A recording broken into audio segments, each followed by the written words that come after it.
Well, the dream I had last night was so vivid.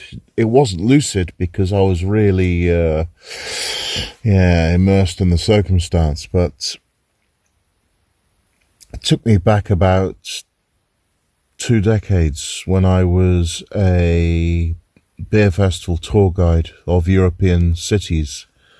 And this time, though, I wasn't the tour guide, I was one of the punters. And there were two kind of groups of people on the coach.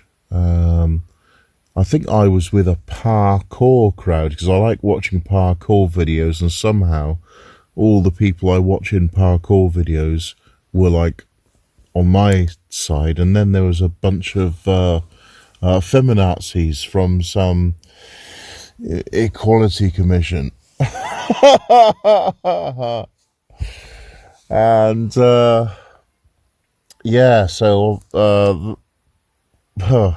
you imagine those two groups going out drinking heavily in a European city? Well, I didn't take any notes of where the hotel was or anything, the name of the streets. All I vaguely remembered was the shape of the windows in the hotel. So as I got drunker and drunker, some of the groups started peeling off and going home, or splitting up into smaller groups.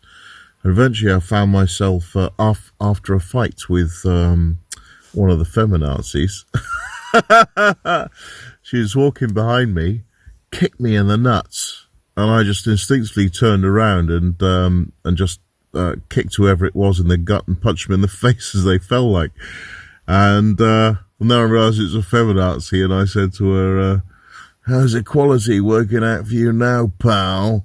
And I was utterly shocked that everyone else took a very dim view of it and started taking her side. And I was like, "Oh, all right." So I thought, do you know what? I'm just going to carry on drinking. And I just finding random pubs. And it was a French-speaking place. So I thought I was in Paris, but I was in fact in Geneva. And I didn't know where I was. I was trying to navigate my way around looking for places like I was in Paris, but I just carried on drinking. And then eventually the time came where I had to go to the hotel or I was going to miss the bus back. And I guess this dream comes from an empathy, because when I was doing beer festival tour guides, people did do that. They did break away from groups and end up by themselves or in small groups and just drinking and then forgetting where the hotel was, the suburb, the street, all of it. They forgot all of it. And I became that guy. And I was running and running, looking for, famous Paris landmarks so that I could find my way. And then I saw this lake and it had a big fountain in it, and I thought,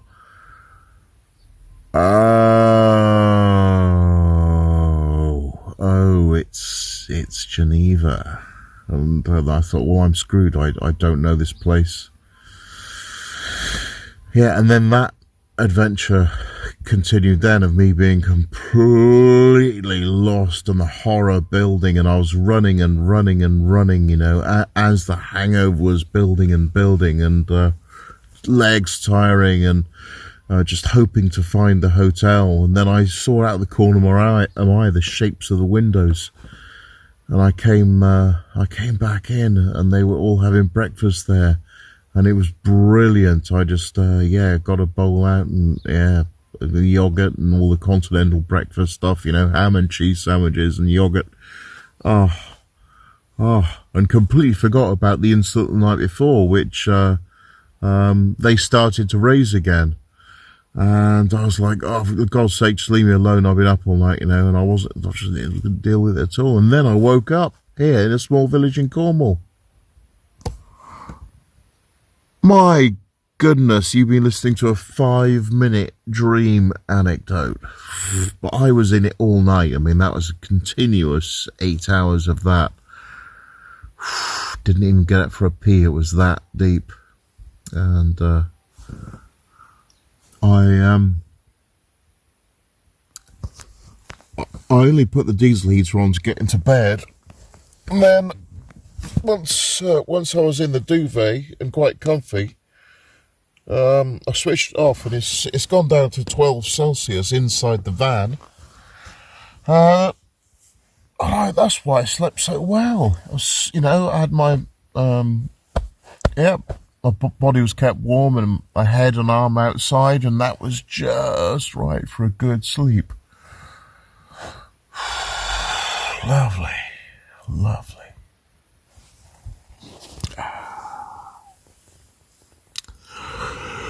Oh, okay. Get my head around the mindset of what I'm doing today now. So I'm in a small village, Puckerbrush, Cornwall. No offence to the people living in this small town. And I'm in a residential car park, I think.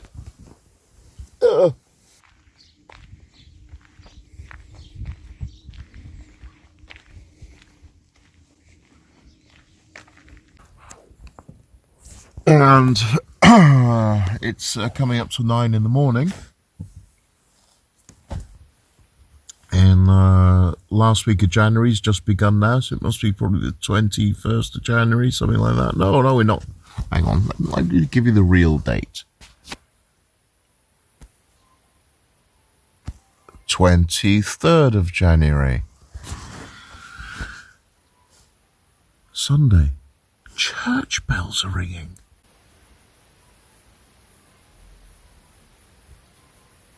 Wow, it's a long time since I've heard them. But with all the soundproofing, it's actually quite pleasant.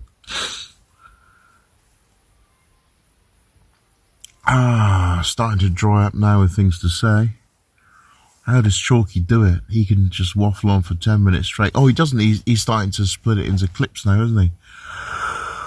Oh, yeah. Plan for the day. Yeah. Well, the van's in a reasonably tidy state. I've just got a couple of big bags of laundry to put into these drawers, which are now very accessible. And it's freed up a space here, which I'm just currently using for the tarpaulin and bed covers, but they could all go in their own separate drawers here. And I do have a chest of drawers next to the in the passenger seat that I was putting food in, but it's right next to the outlet of the diesel heater, and I've some of the sauces in their clear plastic cases, I can see there's fungus in them. I'll just have to throw all that out. I've ruined that food with the constant temperature changes. I've got a chicken pasta bake to have for breakfast. That'll be nice. Yeah, I wish there were a bit more variety in these 2 for a £5 deals, but I did manage to have a nice Indian tikka last night. That really helped with the sleeping. Really helped. And I'm drinking lots of water now, so I'm staying hydrated. Skin has improved no end. And I'm glad I recovered. I was up quite late until about midnight editing 2 videos. We're at the 9-minute mark and I'm still waffling. Yeah, so plan. Yeah, easy tidy of the van, just 2 laundry bags in the back, and then I'm in a car park between 2 parked cars here, so try getting your big camper van in this car park. You wouldn't have made it through the windy residential streets to it. This is just a small residential car park.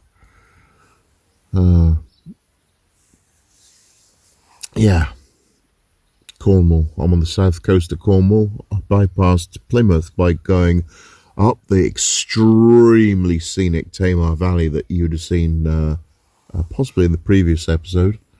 And yeah, just head down.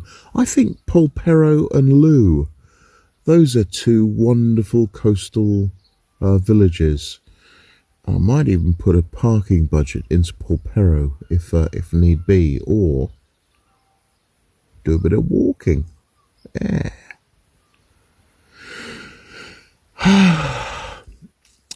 Interesting fact that in Douglas Adams' The Meaning of Life, he took random villages in Cornwall and used them to describe concepts we don't have simple labels for in most languages. And Polperro are all the pubes, hair and detritus that remain stuck around the plug hole after all the swirling is finished and the bath is emptied. That's a Polperro. Yes. Right, that's it. That's it for that video. One take. Bang! Woke straight up. Camera on. One take done. Ta-da!